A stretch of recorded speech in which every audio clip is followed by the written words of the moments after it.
Daniel Walker hadn't spoken to his father in almost 7 years when the call finally came. The phone vibrated on the kitchen counter just as the coffee maker clicked off, filling the small apartment with a bitter, familiar smell. Daniel wasn't in a hurry to answer. Unknown numbers rarely meant anything important. Usually spam, sometimes work, occasionally reminders from places he'd never visited. But the area code made him pause. It was local. The same city his father still lived in, the same city Daniel had left behind with no intention of returning. He answered on the third ring. "Mr. Walker?" a woman asked. Her voice was calm, professional, carefully neutral. "Yes," Daniel said. "I'm calling from St. Mary's Hospital.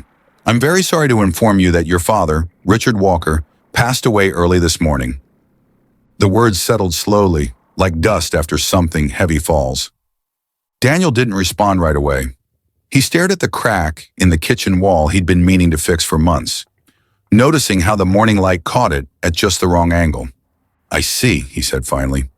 There was a pause on the line. The woman seemed to be waiting for something. Shock, grief, anger. "I'm sorry for your loss," she added. Loss felt like the wrong word.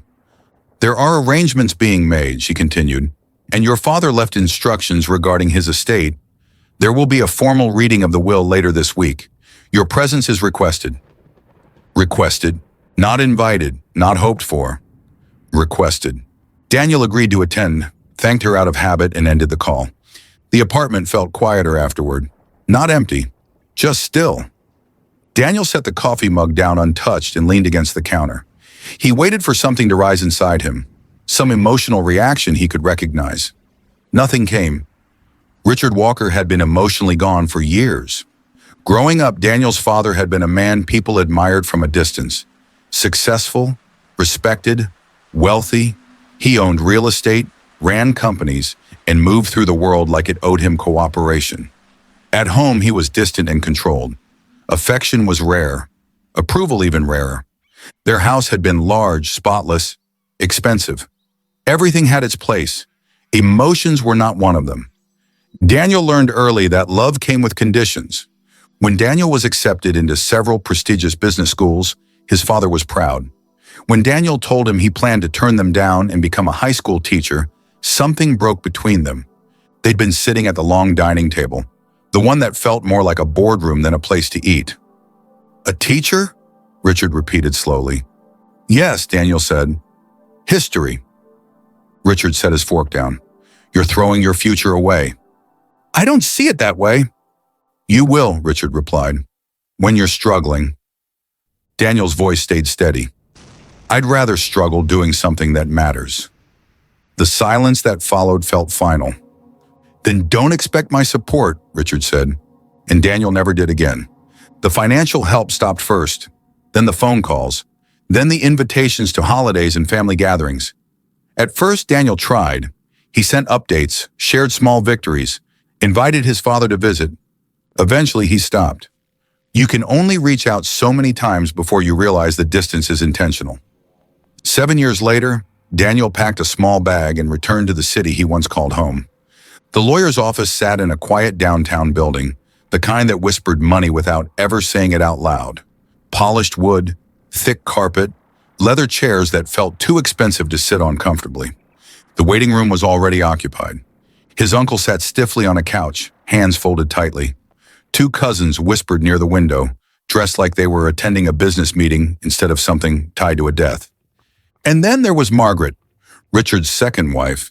She wore black perfectly tailored to her frame, her hair styled just enough to look effortless. She looked composed, prepared. She glanced up when Daniel entered. Surprise flickered across her face, quickly replaced by something colder. "You came," she said. "I was asked to," Daniel replied. No hug, no sympathy, just silence.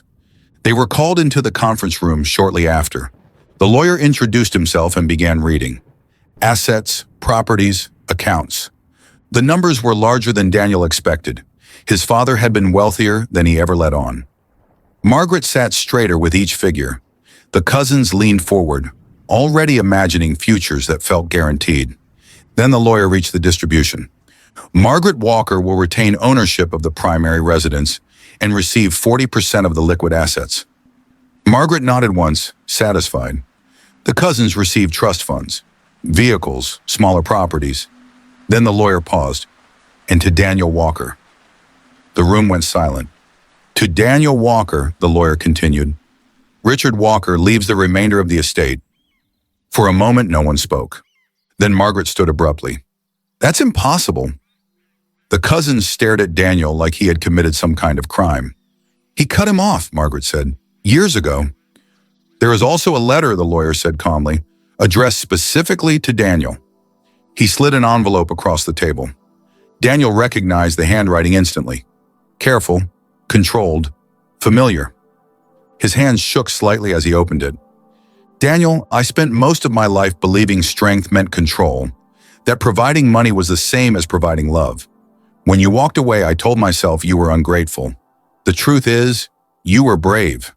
Everyone around me stayed because they wanted something. You were the only one who left because you wanted nothing.